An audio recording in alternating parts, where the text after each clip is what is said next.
Amém? Então vamos à Bíblia, vamos abri-la em Atos dos Apóstolos, capítulo 11, versículo 25 e 26. É a segunda mensagem sobre o tema: você é um verdadeiro cristão? É uma pergunta. Você é um verdadeiro cristão? Atos, capítulo 11,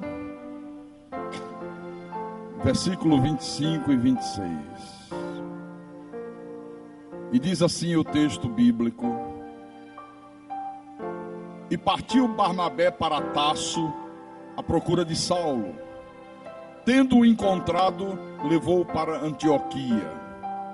E por todo um ano se reuniram naquela igreja e ensinaram numerosa multidão. Em Antioquia foram os discípulos pela primeira vez chamados cristãos. Vamos orar ao nosso Deus para que o Espírito Santo nos dê discernimento. Oremos ao Senhor Deus agora.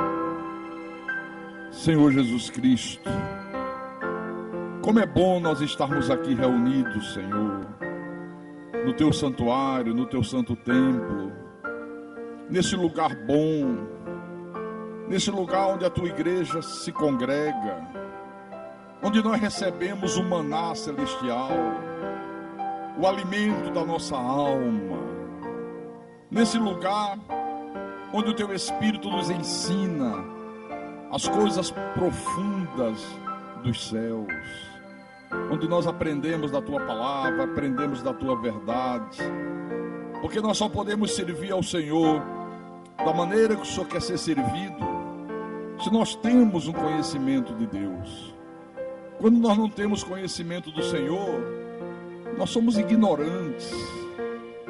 Ainda há pouco eu demonstrei a minha ignorância em relação a esse instrumento, a bateria, porque eu não conheço bateria, eu não tenho um entendimento, nunca estudei, nunca me interessei. Então acontece a mesma coisa em relação à palavra. Se nós não conhecemos a palavra, a gente às vezes começa a tomar atitudes completamente contrárias à verdade, completamente contrárias ao Teu agrado, ao Teu desejo, aos Teus mandamentos. Então que nessa noite, Senhor, nós possamos crescer um pouco mais no conhecimento do Senhor.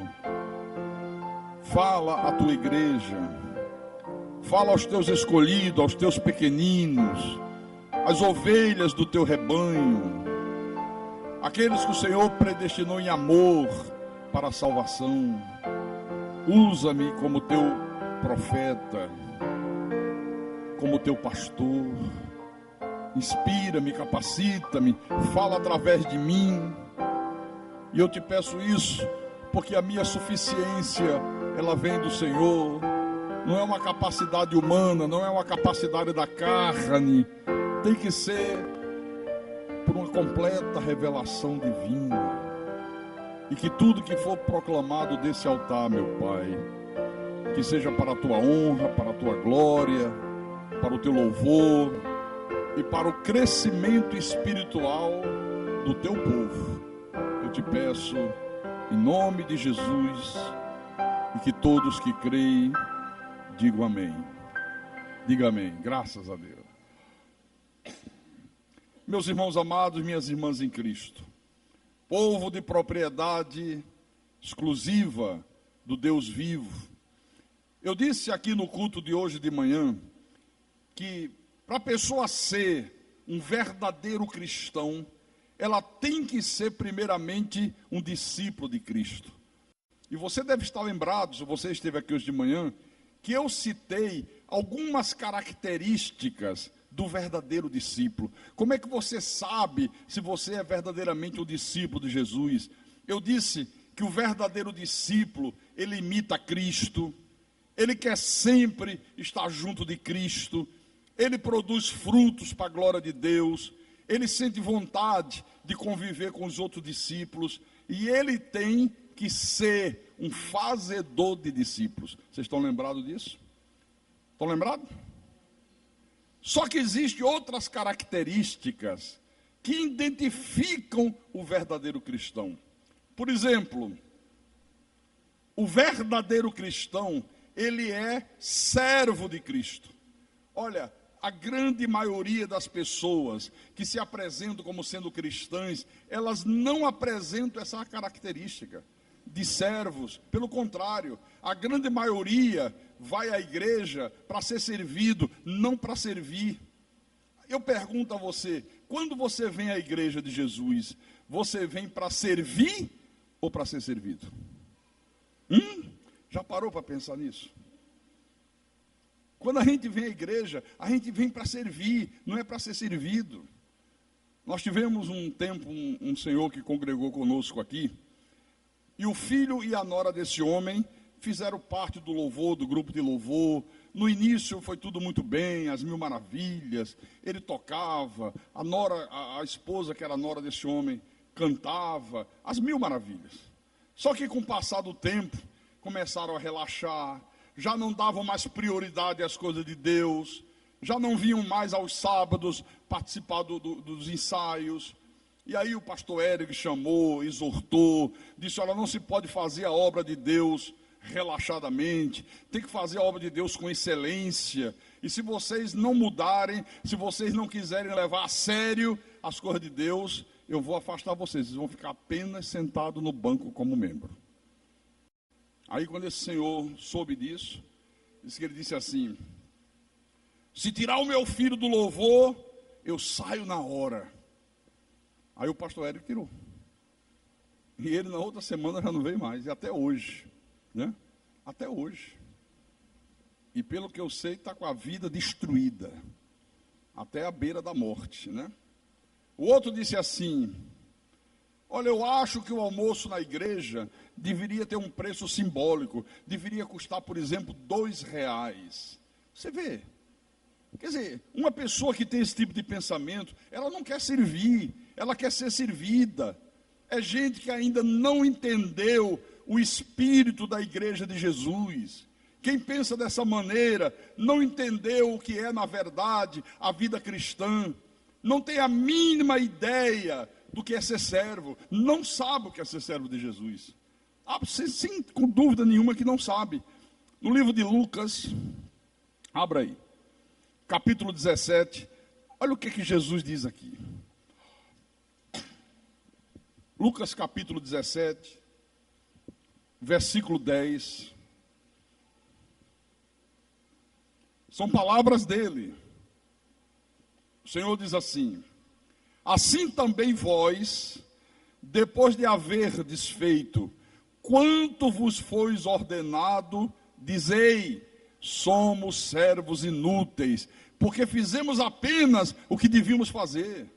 Olha o que é que o Senhor Jesus Cristo está dizendo, olha o que ele está falando aqui, que quando nós fazemos apenas aquilo que ele manda, apenas o básico, ele diz que nós devemos abrir a boca e dizer: somos servos inúteis. Quer dizer, se você fizer tudo direitinho, ainda assim, ele manda você abrir a boca e dizer: eu sou um servo inútil. Agora imagine, se não fizer tudo direitinho, somos o quê? Se fazendo tudo certinho, somos servos inúteis. E se não fizer tudo certinho, somos o quê? Pense nisso aqui. Por isso que olha, eu não me limito apenas a pregar. Eu sou pastor, eu sou escritor, eu sou professor, eu sou locutor de programa de rádio. Se precisar apresentar programa de televisão, eu me torno apresentador de programa de televisão. Eu sou psicólogo da alma, às vezes até cozinheiro. Às vezes eu digo: eu vou fazer o almoço, e vou lá e pego no bater. É claro, entendeu? Porque eu não quero abrir a minha boca e dizer: sou servo inútil. Até nas empresas seculares, a coisa funciona assim. Você vê um funcionário que se limita a fazer apenas o básico. O cara diz: rapaz, isso aí, 5 horas é a hora de largar do trabalho. Olha, 10:05, ele já está arrumando a mesa para ir embora. Aí o chefe olha o outro, continua lá, deu 5 horas, tocou lá a campainha para ele ir embora, ele continua lá, ainda demora 10, 15 minutos, o cara diz: puxa vida, olha aqui. está nem preocupado com a hora, está nem cobrando hora extra. É esse aí que é bem visto. É esse aí que na hora que tiver uma promoção vai ser o escolhido. Aquele que se limita, não, eu só faço isso. Não, chegou minha hora. Eu sou pago para trabalhar até às 5. E vai embora, não quer nem saber. É servo inútil, né? Mas tem mais características. Em Mateus capítulo 24. Mateus capítulo 24. Versículo 45 em diante. Aqui nesse texto, Jesus cita 3 características que o verdadeiro cristão tem que ter na vida dele. Tem que apresentar essas características. Então vou ler, tá? Capítulo 24, versículo 45 em diante. Quem é, pois, o servo fiel e prudente, a quem o Senhor confiou os seus conservos para dar-lhe o sustento a seu tempo? Bem-aventurado aquele servo a quem seu Senhor, quando vier, achar fazendo assim. Em verdade vos digo que lhe confiará todos os seus bens. Primeira característica que a gente encontra aqui nesse texto. Ele tem que ser um servo fiel. O que é um servo fiel? O servo fiel é aquela pessoa que cumpre todas as suas obrigações para com Deus. Eu digo sempre, olha, eu não nasci cristão. Eu estava morto, como você também, em delitos e pecados, mergulhado na iniquidade, mergulhado numa vida de erro, mergulhado numa vida de pecado. Mas como eu era o escolhido e sou, como o Senhor me predestinou em amor, um dia Jesus veio de lá e me deu vida outra vez. E a partir do momento que Ele me deu vida, eu assumi a minha posição de cristão. E eu tenho que ser fiel a isso. Eu me obrigo a isso, se é que eu sou verdadeiramente cristão. Se é que eu sou verdadeiramente cristão. Então eu tenho que cumprir todas as obrigações para com Deus. Eu sei das minhas obrigações. Eu tenho que fazer meus cultos. Eu tenho que estudar a palavra. Eu tenho que meditar em Deus. Eu tenho que estar pronto para servir a Deus da maneira que Ele queira e deseje. Você não sabe quais são as suas obrigações? Sabe ou não sabe? Sabe. Você tem a obrigação de estar aqui terça-feira à noite? Tem ou não tem? Quer dizer que quando você não vem é porque você está brincando mesmo, né? Muito bem. Você tem a obrigação de estar aqui às quintas? Olha como é difícil a resposta. Tem ou não tem? Então não tenha medo, responda, tenho. Você tinha a obrigação de estar aqui hoje de manhã? Por quê? Porque domingo é o dia do Senhor. É nossa obrigação estar aqui à noite? É nossa obrigação. É minha obrigação, é sua obrigação ser uma pessoa perdoadora? É. Ser honesto? É. Não mentir? É. Ter uma postura digna? É. Então, nós somos servos fiéis. Se fazemos isso, né? Em Apocalipse capítulo 2, lá no último livro da Bíblia,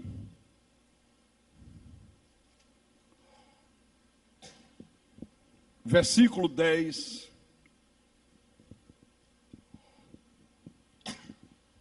Olha o que é que Jesus falou para João. Mandou João escrever para a igreja. Não temas as coisas que tens de sofrer. Eis que o diabo está para lançar em prisão alguns dentre vós, para ser de postos à prova. E tereis tribulação de 10 dias. Ser fiel até a morte, e dar-te-ei a coroa da vida. Quer dizer que é para ser fiel até a morte.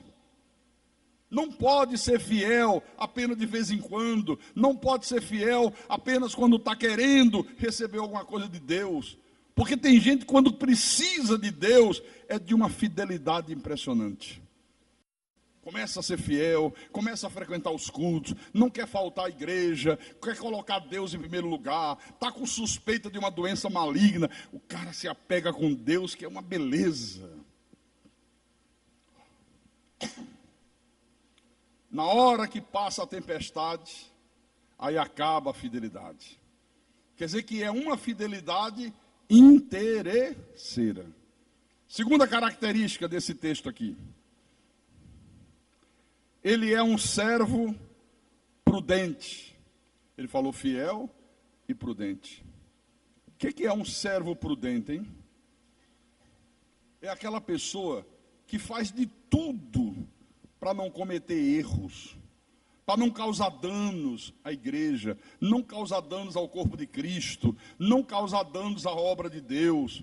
O servo prudente é aquela pessoa que diz assim: olha, eu não posso ser um mau exemplo, eu não quero ser motivo de escândalo para a obra do Senhor, para a igreja de Jesus, eu não quero errar, eu não quero ser motivo para que alguém se desvie, para que alguém erre como eu estou errando. Esse é o servo de Cristo, esse é o servo prudente. Será que você tem sido um servo prudente? Olha, eu tenho que ser exemplo. Eu tenho que ser modelo para o meu outro irmão.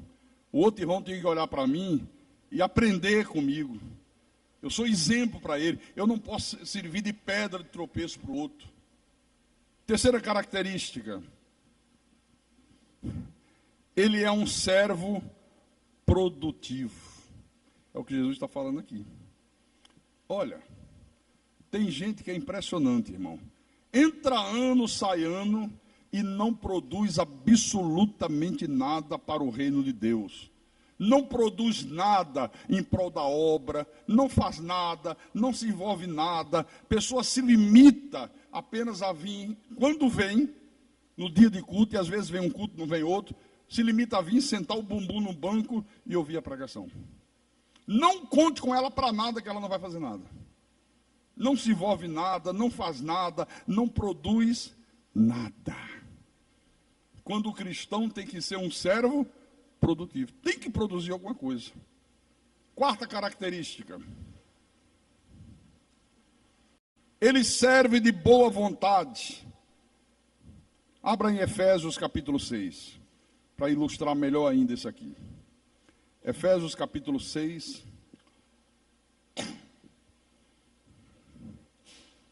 versículo 5.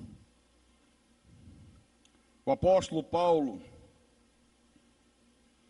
escreveu à igreja de Éfeso e disse assim: quanto a vós outros servos, obedecei a vosso Senhor segundo a carne, com temor e tremor, na sinceridade do vosso coração, como a Cristo, não servindo à vista como para agradar a homens, mas como servo de Cristo, fazendo de coração a vontade de Deus, servindo de boa vontade, como ao Senhor e não como a homens. Olha, ele está dizendo: sirvam a quem tem autoridade sobre vocês. Isso não é só na igreja não, isso é no trabalho também. Como se você estivesse servindo ao próprio Cristo. Dê exemplo. Não dê mau exemplo. Às vezes na igreja a pessoa é posta numa função, aí quando o pastor cobra dessa pessoa um desempenho melhor, ela diz: pastor está pensando o quê? Ele está pensando que eu estou aqui para servir ao homem, eu estou aqui para servir a Deus. Como se servir a Deus fosse uma coisa que você faz sem ter que dar satisfação a ninguém. Eu não estou aqui para servir a homens. Ele está pensando que eu sou empregado da igreja, eu não ganho nada, eu sirvo por amor. Então quer dizer que você, porque serve por amor, faz a coisa na esculhambação, na bagunça. Já ouviu isso? Não estou aqui para servir a homens. O Senhor Jesus está dizendo: sirva aos homens como se estivesse servindo a mim, como se estivesse servindo ao próprio Deus. Pastor convoca os irmãos: olha, vamos fazer a lavagem do templo da igreja. Pastor está pensando que eu sou diarista? Lavar templo? Não sou diarista. Eu não lavo nem minha casa, vou lavar a igreja. Sabe? Quando a Bíblia diz: sirva de boa vontade. Quem é servo, serve de boa vontade. Amém? Quinta característica: o verdadeiro servo serve por amor. Vamos lá em Mateus capítulo 22, versículo 36 em diante. Mateus capítulo 22, versículo 36. Alguém perguntou a Jesus: qual o grande mandamento da lei? A Jesus respondeu: Amarás o Senhor teu Deus de todo o teu coração, de toda a tua alma e de todo o teu entendimento. Este é o grande primeiro mandamento. O segundo, semelhante a este, é: amarás o teu próximo como a ti mesmo. Mas eu quero mostrar também Marcos. Marcos ainda é mais completo. Capítulo 12 de Marcos, versículo 30 e 31. Amarás, pois, o Senhor teu Deus de todo o teu coração, de toda a tua alma, com todo o teu sentimento, né? Se você não amar a Deus, a ponto de você se emocionar com Deus, o teu amor é um amor fingido. De toda a tua alma, de todo o teu entendimento e de toda a tua força. O segundo é: amarás o teu próximo como a ti mesmo. Quer dizer, olha, irmãos, não se pode amar a Deus de todo o coração se a pessoa vive uma vida cheia de hipocrisia, cheia de dissimulação, cheia de religiosidade, que muita gente está cheia de religiosidade. O que é uma pessoa que vive uma vida cheia de hipocrisia, de dissimulação e de religiosidade? É uma pessoa que diz uma coisa e vive outra. Diz uma coisa e vive outra. Então, só quando nós temos a capacidade de servirmos a Deus com amor, é que nós vamos poder entregar a Deus o nosso tempo, o nosso talento, os nossos bens, as nossas finanças. Se não for por amor, não adianta. Você pode requerer da pessoa tempo, ela diz: não tenho tempo. Ela nunca está pronta para servir. Olha, tudo que eu faço para Deus, eu faço porque eu quero. Eu faço por amor. Eu faço porque eu sinto prazer em fazer. Eu faço porque eu sei, eu estou consciente que eu estou fazendo para a glória do reino de Deus, eu estou fazendo para a glória da sua igreja. Por isso que eu faço com amor, com alegria, sabe? Eu faço com entusiasmo, eu me entrego por inteiro, eu não puxo o freio de mão, eu me dou todo. Eu vejo pessoas que não conseguem vir aos cultos de terça-feira à noite, não conseguem vir quinta-feira, parece que a pessoa está fazendo um favor para Deus. Não, eu vim terça, não vou vir quinta. Não, eu faltei terça, quinta eu vou lá compensar. Sabe? Como se estivesse fazendo um favor para Deus. Eu vejo pessoas que não conseguem guardar o dia do Senhor. Outros vêm aos cultos, chegam atrasados. Quando termina o culto, sai correndo. Parece que ficar dentro da igreja mais alguns minutos causa alergia.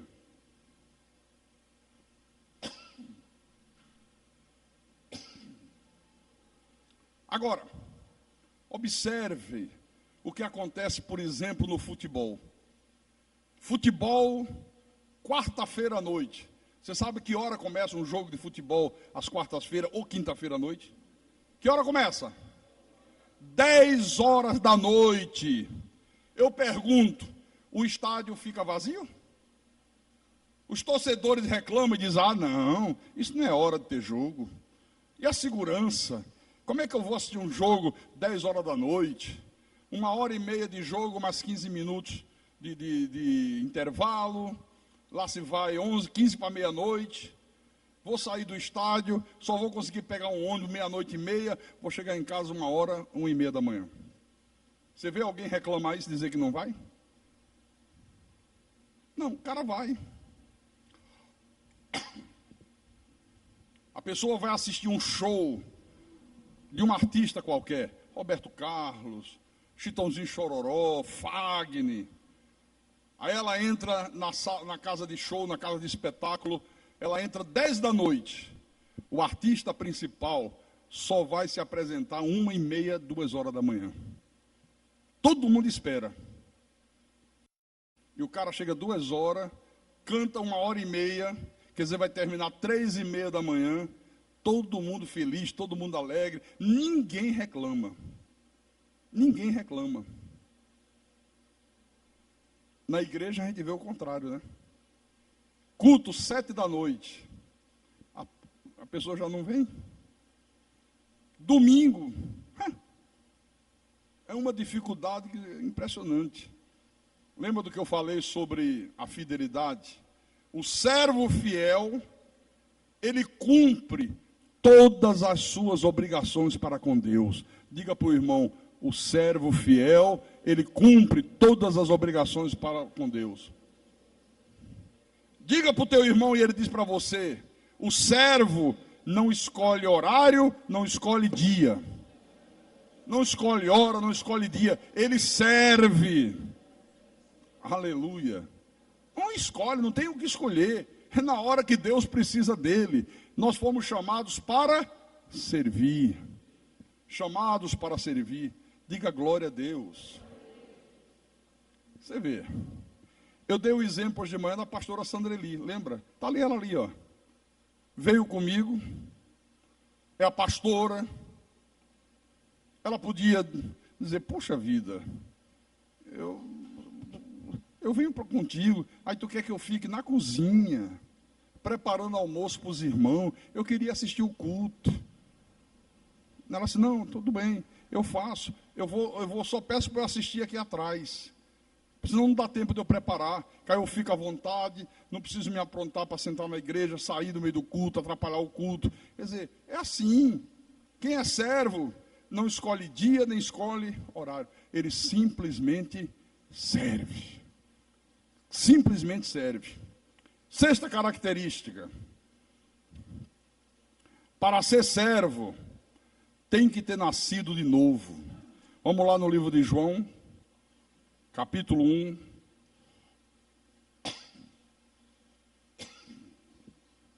Versículo 11.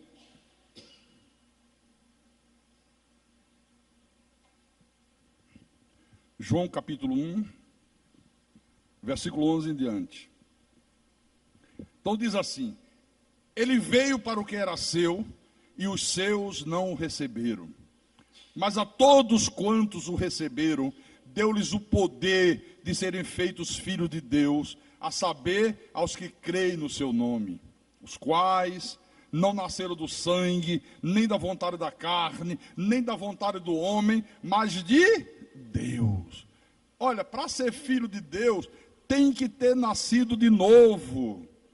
Hoje o que mais a gente vê são pessoas se dizendo filhas de Deus, mas gente que mente, gente que rouba, gente que adultera, gente que sonega imposto de renda, gente que bebe todas, desde a loira gelada à branquinha quente. Essa semana eu vi na internet, meu nome daquela mulher. Mulher já com a idade madura, com a idade de ter vergonha na cara, de ter postura, mas se expõe ao ridículo. Monique Evans. Evangélica, só não é cristã, nem filha de Deus. Evangélica qualquer um pode ser. É como católico, qualquer um pode ser. E ela deu uma entrevista, eu não lembro para quem, dizendo, não, eu sirvo a Deus. Eu não preciso estar dando ouvido a pastor, eu não preciso estar dentro de uma igreja como a Carola, eu sirvo a Deus, eu tenho consciência do que eu faço. Aí a pessoa perguntou, vem cá, e quando você pousa nua? Isso é uma porta que Deus abriu para mim.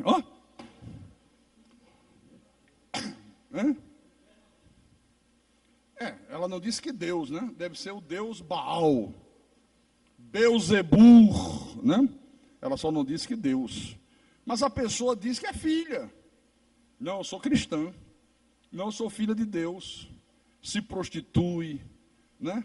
Vive uma vida desregrada, sem caráter, sem nenhuma compostura, mas diz que é filho de Deus. Olha, irmãos, o verdadeiro filho de Deus tem que apresentar uma vida radicalmente transformada por Deus. Paulo falou algo muito interessante na sua primeira epístola aos Coríntios, capítulo 6. A igreja hoje não dá importância a isso. A igreja hoje só dá importância a venha ficar rico, venha ganhar dinheiro, Deus vai abrir porta, Deus vai te dar um carro, Deus vai te dar uma casa, você vai ser famoso, você vai ter ouro, vai ter prata, mas essas verdades aqui, é proibido tocar nesse assunto. 1 Coríntios capítulo 6, Versículo 9 em diante. Paulo disse: ou não sabeis que os injustos não herdarão o reino de Deus? Ou vocês não sabem que os injustos não terão direito à salvação, não são filhos? Não vos enganeis, nem impuros, nem idólatras, nem adúlteros, nem efeminado, a turma gay. Hoje virou moda a igreja dos gays, é uma igreja das bichas. E diz assim: não, nós temos direito. Eu posso ser cristão sendo viado. Um português mais claro para todo mundo entender, né? Eu posso ser cristã sendo uma lésbica. E tem a igreja GLBT. Olha, está se espalhando no Brasil como uma epidemia, sabe? Aí daqui a pouco o outro vai dizer: eu posso ser cristão sendo viciado em drogas, sendo traficante. Eu posso ser cristão sendo assaltante. E vira uma verdadeira bagunça daqui. Não vos enganeis. Vocês estão enganados. Nem efeminados, nem sodomitas, nem ladrões, nem avarentos, nem bêbados, nem maldizentes. Sabe o que é maldizente? Fofoqueiro. Uma pessoa de Deus não vive fazendo fofoca, não vive falando da vida de um, da vida de outro. Nem roubadores herdarão o reino de Deus. Olha, lembra que eu falei? Quem é filho de Deus tem que apresentar uma vida radicalmente transformada por Deus. Deus opera uma transformação radical. Tais fostes alguns de vós. Todo cristão foi ex alguma coisa dessa aqui. Mas ele não é mais.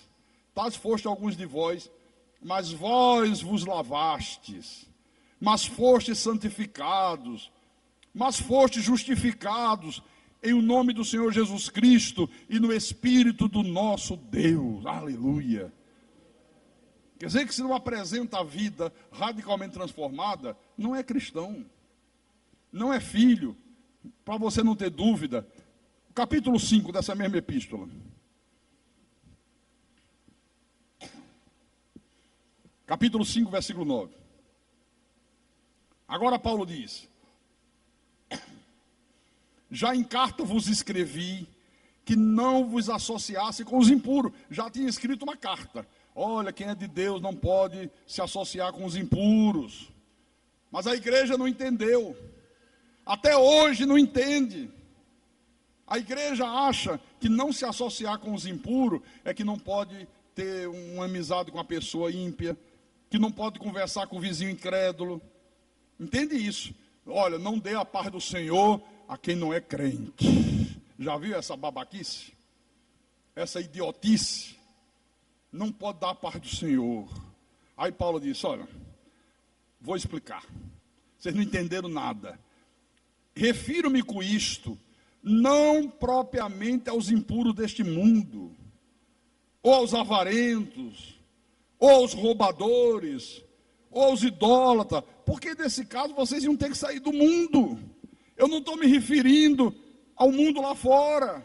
Claro, você convive com pessoas incrédulas, você trabalha com gente ímpia, gente que rouba, gente que adultera, gente que faz tudo que não presta. Você entra dentro do ônibus, você está convivendo com gente estranha, teu vizinho é incrédulo. Isso não é isso que eu estou dizendo. Pelo contrário, você tem que ser sal da terra, você tem que ser luz do mundo. Com esses, você tem que pregar a palavra para eles. Você tem que evangelizá-los. Você tem que mostrar a verdade para eles. Não é se afastar deles. Paulo, o que é que você quis dizer então com isso? Versículo 11. Mas agora vos escrevo, que não vos associeis com alguém,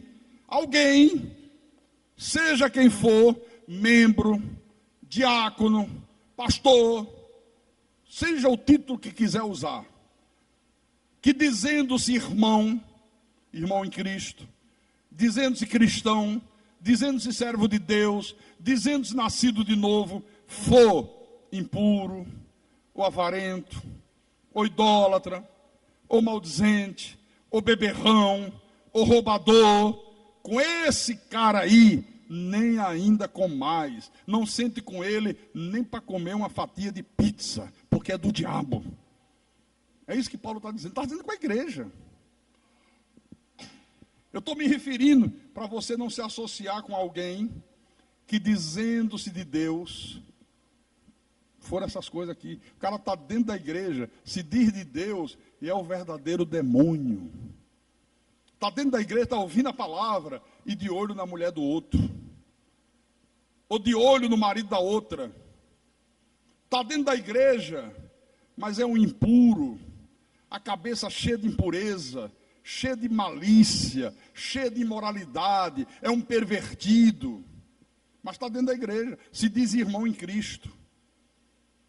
Com esse aí, você percebeu que a pessoa tem esse tipo de conduta, nem com ele coma. A igreja faz o contrário. O cara está lá fora, morto em delito de pecado, não conhece Bíblia, não conhece verdade, não conhece nada. Às vezes uma ovelha de Jesus, esperando que alguém chegue e pregue a palavra, a igreja se omite. Aí está dentro da igreja, não vale um vintém furado. É um safado, é um vagabundo. Não, mas é um irmão em Cristo.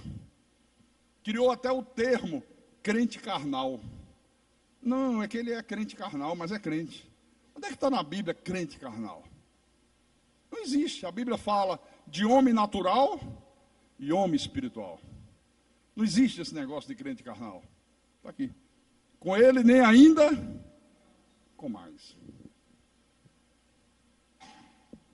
Conta-se que Alexandre o Grande chegou um dia e foi passar a tropa em revista. Aí estava toda a tropa formada, e ele, como era o grande general, o grande comandante, ele vai passar a tropa em revista, e ele chega diante de um soldado, olha para o soldado de cima a baixo e diz: soldado, qual o seu nome? Soldado: Alexandre, senhor. Vou perguntar a segunda vez: qual o seu nome, soldado? Alexandre, senhor. Ou muda de nome, ou muda de atitude. Porque não pode usar o meu nome e ser um soldado esculhambado assim. Todo desgrenhado, nem cuidado com a sua farda você tem, nem lustrar a sua bota você lustrou, tudo fora do lugar. Ou muda de nome, ou muda de atitude. Eu digo, se você é filho de Deus, é a mesma coisa. Você tem que honrar o nome do teu pai. Ou você pensa que é filho de Deus e pode viver uma vida desregrada lá fora da igreja ou dentro da igreja, que pode viver uma vida desregrada no teu local de trabalho, na hora de lazer. Não pode. Você é filho de Deus em todo e qualquer lugar que você for. Imagine Deus chegar, ver você com atitudes erradas e chegar e dizer: qual é o seu nome? Cristão. Vou perguntar de novo: você é o quê? Cristão. Ou muda de atitude, ou muda de nome. Ou você muda de atitude, ou então você vai dizer que é outra coisa: macumbeiro, feiticeiro, evangélico, o que você quiser. Agora, cristão não. Para ser cristão, tem que ter conduta. Tem que ter um testemunho, seja onde for. Amém? Amém, irmãos? Abre em Filipenses, capítulo 2.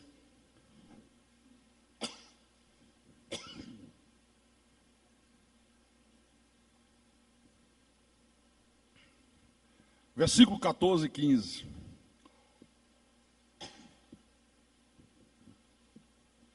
Agora Deus diz assim: fazei tudo sem murmurações nem contendas, para que vos torneis irrepreensíveis e sinceros, filhos de Deus, inculpáveis no meio de uma geração pervertida e corrupta, na qual resplandeceis como luzeiros do mundo. Aleluia.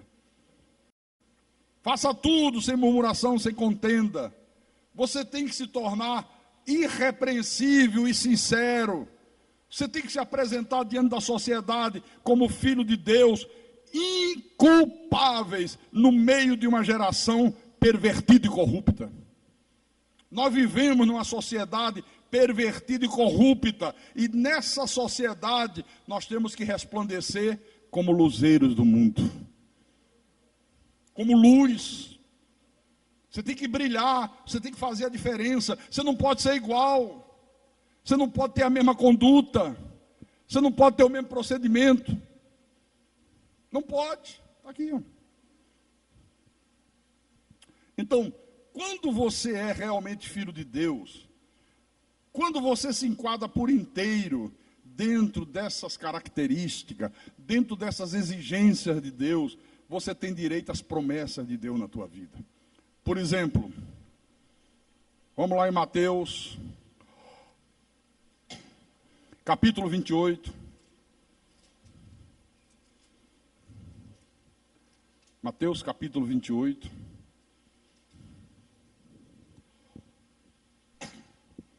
Versículo 20. Olha o que Jesus falou. Ensinando-os a guardar todas as coisas que vos tenho ordenado. E eis que eu estou convosco todos os dias, até a consumação dos séculos. Aleluia. Quer dizer que quem é filho de Deus nunca vai estar sozinho nesse mundo. Eu estarei convosco todos os dias, todas as horas, todos os momentos.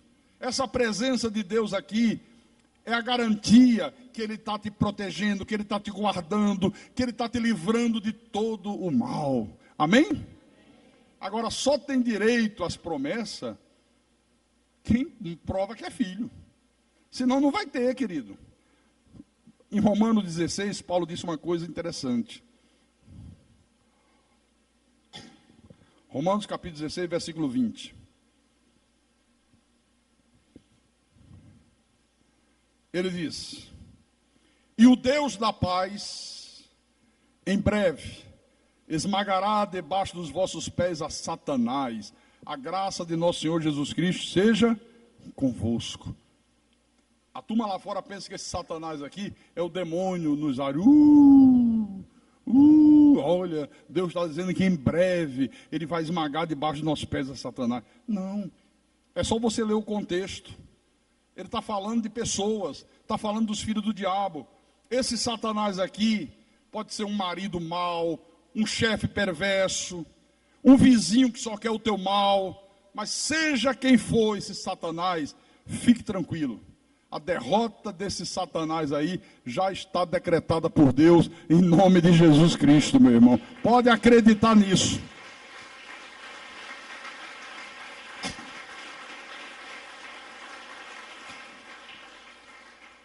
E quando Jesus voltar, isso aqui vai acontecer de uma maneira definitiva. Porque quando Ele voltar, o diabo e os seus anjos serão lançados para dentro do lago de fogo e enxofre. Nunca mais vão perturbar o povo de Deus. Não vai haver filho do diabo querendo puxar teu tapete. Não vai haver filho do diabo querendo destruir teu casamento. Não vai haver filho do diabo querendo te prejudicar. Não, nunca mais, nunca mais, nunca mais.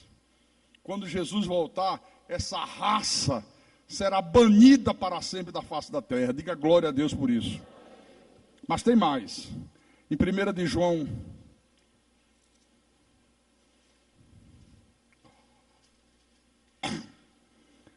João, capítulo 3, versículo 2. Posso ler? Encontraram? Lá vai. Amados, agora somos filhos de Deus, e ainda não se manifestou o que haveremos de ser. Sabemos que, quando Ele se manifestar, quando Ele voltar, seremos semelhante a Ele, porque haveremos de vê-lo como Ele é. Olha, agora somos filhos de Deus, está aqui, e ainda não se manifestou o que haveremos de ser. Quer dizer, você vai ter um corpo glorificado, igual ao de Jesus Cristo. Não vai ter mais dor, não vai ter mais sofrimento, não haverá mais morte, nem choro, nem pranto, você vai ter um corpo glorificado. Aleluia! E o que eu acho mais espetacular nisso aqui é que esse Jesus que vai voltar, esse Cristo que virá, não tem absolutamente nada a ver com aquele Cristo que já veio. Porque esse Jesus que é apresentado lá fora, em pinturas, em ídolos, em imagem, não tem absolutamente nada a ver com Jesus verdadeiro. Nada, absolutamente nada. Pastor, por que não tem? Vamos lá em Isaías. Isaías 53. Vou te mostrar que é uma farsa esse Jesus que a religião apresenta e que as pessoas trazem a imagem dele na mente. Quando fala de Jesus, já imagina aquilo ali, não tem nada a ver com Jesus verdadeiro. Vamos lá? Isaías capítulo 53, versículo 2. Isaías disse assim: porque foi subindo como renovo perante ele, e como raiz de uma terra seca, não tinha aparência nem formosura. Olhámo-lo, mas nenhuma beleza havia que nos agradasse. Isaías aqui está falando da crucificação de Jesus, de como era a pessoa de Jesus, de como era a aparência de Jesus Cristo. Então ele está dizendo que Jesus era um cara feio. Feio. Ele diz, Jesus não tinha aparência, não tinha porte físico, não era um sujeito altão, 2 metros de altura, musculoso, barriga tanquinho, não era atraente, porque uma pessoa pode até ser feia e ser atraente, não é? É feio, mas é atraente. Vê se olha para a pessoa feia que dói, mas é atraente, né? Jesus não era. Depois ele diz, não tinha formosura, não tinha beleza, não era um homem de olhos azuis, bonitão. Esse Jesus que a religião falsa apresenta, parece o Brad Pitt, parece a artista da novela das 8 da TV Globo. É uma farsa, é uma ilusão. Tem nada a ver com Jesus verdadeiro. Aí fica um bando de boboca olhando para Jesus com olhos azuis, aquele cabelo preto bem bacaninha. Outro já apresenta com olhos verdes, né? Tem nada a ver com Jesus da Bíblia. Nada absolutamente. E quando ele voltar, pastor, como é que ele será? Vamos ver. Apocalipse capítulo 1.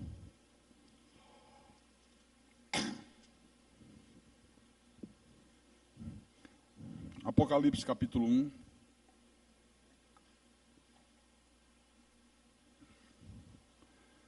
Versículo 12. João estava na ilha de Pátamos, exilado por causa da sua fé, por causa da sua fidelidade a Deus, por ser um cristão. E ele diz, voltei-me para ver quem falava comigo, e voltado, vi 7 candeeiros de ouro. E no meio dos candeeiros, um semelhante a filho de homem, com vestes talares, e cingido à altura do peito, com uma cinta de ouro. A sua cabeça e cabelos eram brancos como alva-lã, como neve. Os olhos como chama de fogo. Os pés semelhantes... Não era que saía fogo não, pessoal. Depois nós vamos fazer um estudo sobre Apocalipse, que é um simbolismo, né? Seus olhos como chama de fogo, aquela coisa que penetra, que vai no fundo da alma. Nada detém o fogo, se deixar o fogo ele consome tudo. Os olhos eram como chama de fogo. Os pés, semelhante ao bronze polido, como que refinado numa fornalha. A voz, como voz de muitas águas, aquela voz que causa temor. Sabe? Quando eu ouvi a voz, puxa vida, que temor. Não sei se você já foi numa cachoeira. Eu fui uma vez em Paulo Afonso, na Bahia, na hidrelétrica.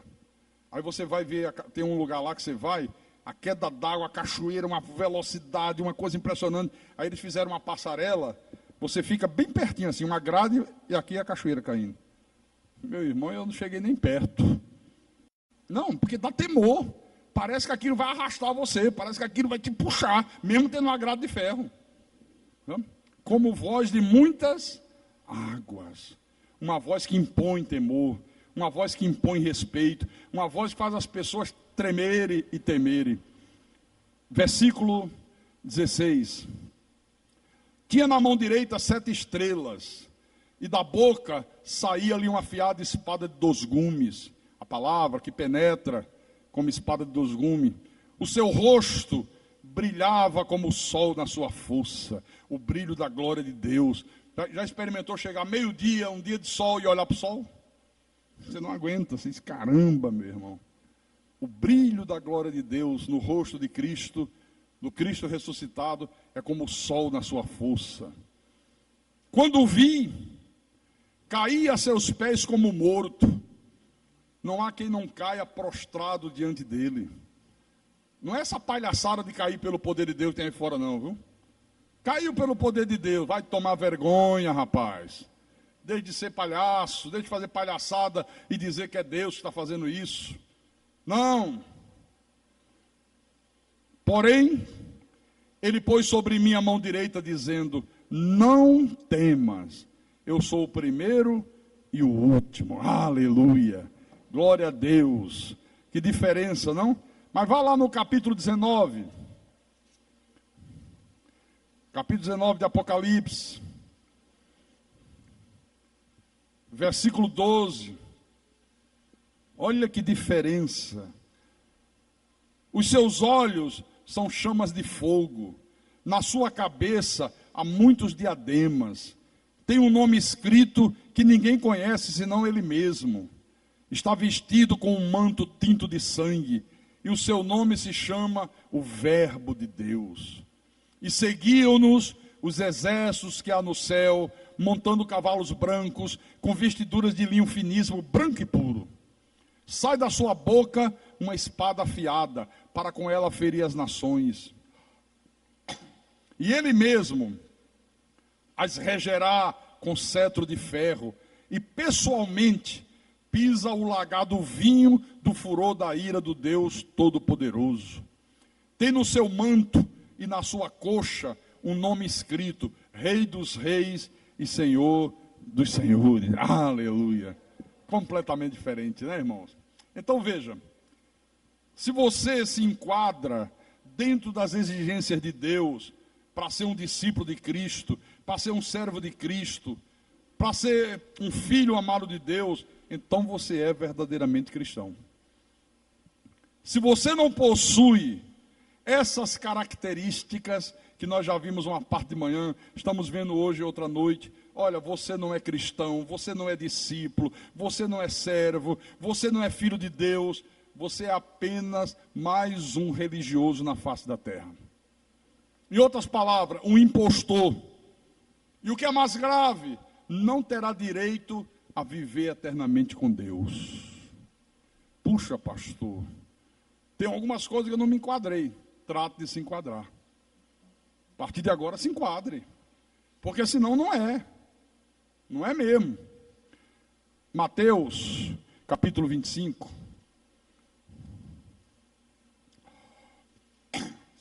Versículo 31. Jesus falando sobre a sua vinda, ele disse assim: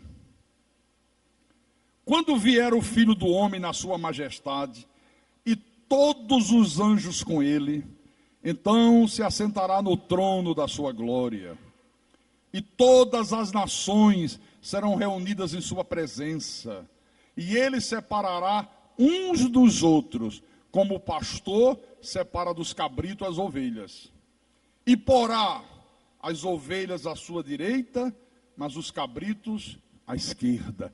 Olha que visão espetacular. Imagine, Jesus voltando, todos os anjos de Deus com ele.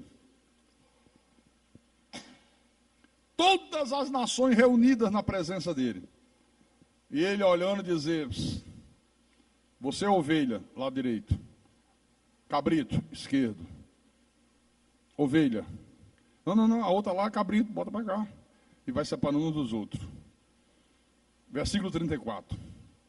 Então dirá o rei aos que estiverem à sua direita. Agora ele se vira para as ovelhas. Vinde, benditos do meu Pai, entrai na posse do reino que vos está preparado desde a fundação do mundo. É a volta ao começo, é a volta ao paraíso, é a volta ao plano original de Deus. Versículo 35. Porque tive fome e me deste de comer, tive sede e me deste de beber, era forasteiro e me hospedaste, estava nu e me vestiste, enfermo e me visitaste, preso e foste ver-me. Então perguntarão os justos: Senhor, quando foi que te vimos com fome e te demos de comer, ou com sede e te demos de beber? Quando foi que a gente te viu como forasteiro e te hospedamos, ou nu e te vestimos? E quando te vimos enfermo ou preso e fomos te visitar? E Jesus respondendo lhes dirá: em verdade vos afirmo, que sempre que o fizeste a um destes meus pequeninos irmãos, a mim o fizeste. Aleluia. Lembra quantas vezes eu falo, por exemplo, do bom samaritano?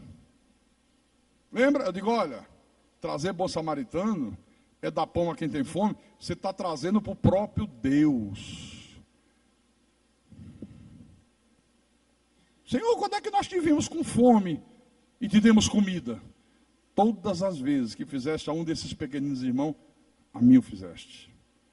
Quer dizer que tudo que eu faço a um irmão em Cristo, eu estou fazendo a Jesus Cristo. Amém, irmãos? Você vê que quem é de Deus não é egoísta, né? Não ama só de palavras, mas de fato e de verdade. Em 1 de João, lá atrás, 1 de João capítulo 4, versículo 20.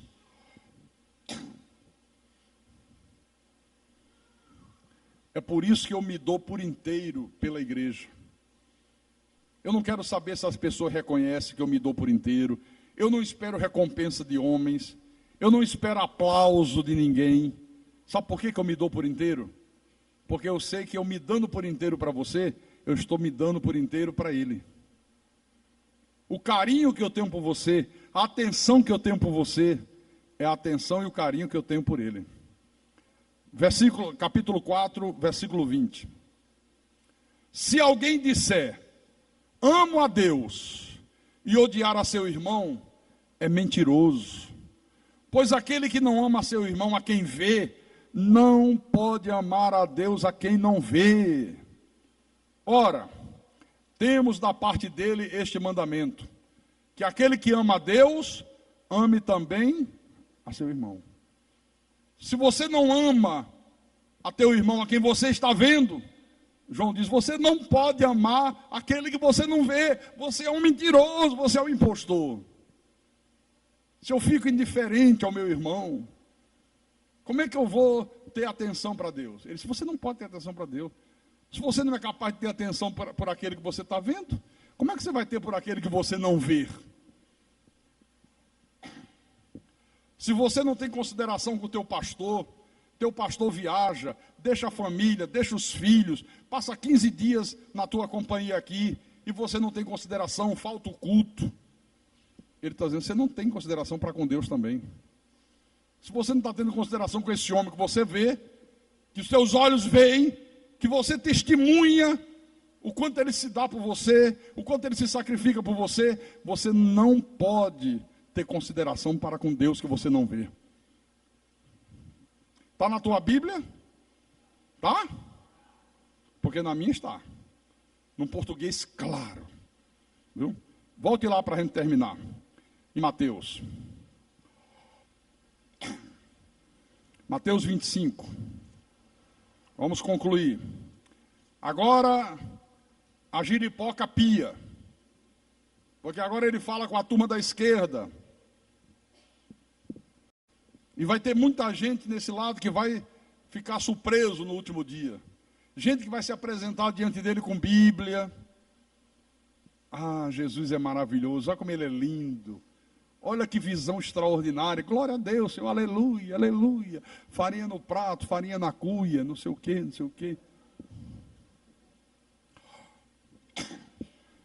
E vai ficar surpreso. Quando estiver lá todo com pinta de crente, e o Senhor disser, para a esquerda, você não é ovelha, você é cabrito. Senhor, cabrito, fica lá, aguenta aí. Versículo 41. E a turma está lá. Como é que pode? Ele disse que eu não sou ovelha, que eu sou cabrito. Eu cantei tanto louvor na igreja, né? Puxa, eu fiz isso, eu fiz aquilo outro. Versículo 41. Então, o rei dirá também aos que estiverem à sua esquerda: apartai-vos de mim, malditos, para o fogo eterno, preparado para o diabo e seus anjos. Quer dizer que aquele pessoal todo era o quê? Anjos do diabo. Vão para o inferno, que foi preparado para o diabo, o pai de vocês, e para vocês. Mas ele explica. Versículo 42. Porque tive fome, não me deste de comer. Essa fome não é só a fome de comida. Tem muita gente lá fora com fome da palavra. Quando a pessoa não sacia a fome da palavra de alguém, está inserido nisso aqui. Lembra que eu falei hoje de manhã do evangelismo? Do fazer discípulos? Tive fome, não me deste de comer. Tive sede, não me deste de beber. Sendo forasteiro, não me hospedastes. Estando nu, não me vestiste. Achando-me enfermo, preso, não foste ver-me. E eles vão perguntar: Senhor, quando foi que te vimos com fome, com sede, forasteiro, nu, enfermo, preso, e não te demos assistência? Então Jesus dirá: em verdade vos digo, que sempre que o deixaste de fazer a um destes mais pequeninos, seja a pessoa mais insignificante da face da terra, a mim o deixaste de fazer. Irão estes para o castigo eterno, porém os justos para a vida eterna. Você está vendo? O filho do diabo, ele é egoísta. Ele só pensa nele. Só pensa nele. Não, eu estou aqui bem, estou aqui tranquilo. Quem está lá fora que se exploda. Ele não se preocupa de evangelizar.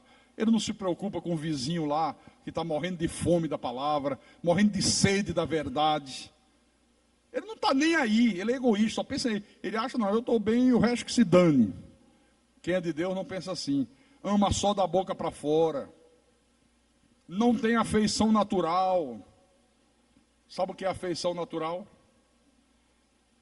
É aquilo que até um animal tem.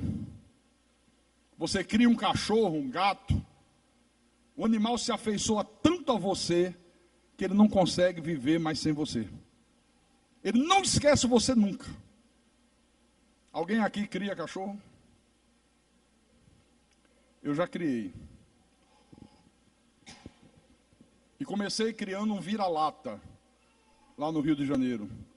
Eu não lembro o nome do bichinho, esqueci o nome dele. Lembra aquele cachorro que eu tinha? Shake. Era um vira-lata. Aí quando eu vim para o Nordeste fazer a obra, eu tive que deixá-lo com minha mãe. Olha, gente, 1 ano e meio, 2 anos depois, quando eu voltei ao Rio, um dia eu parei o carro na frente da minha casa, antes de tocar a campainha, o cachorro começou a latir desesperadamente lá dentro. Ele sentiu o meu cheiro 2 anos depois. Todas as vezes que eu ia na casa da minha mãe, era eu chegar na porta, olha, ele ficava enlouquecido, ele sentia de longe. E eu morando aqui no Nordeste. Quantas pessoas que já congregaram conosco, e de repente, sem motivo, sem razão, do dia para a noite foi embora, como se nunca tivesse congregado com a gente. Sem afeição natural. Eu lembro, mesmo aquelas que verdadeiramente são do diabo, mas eu lembro das pessoas. Sabe aquele sentimento de afeição? Digo, poxa, que pena que não é de Deus, né? Foi embora. Puxa vida, mas você lembra com carinho, você lembra... Quer dizer, O filho do diabo não tem essa afeição natural, não tem consideração.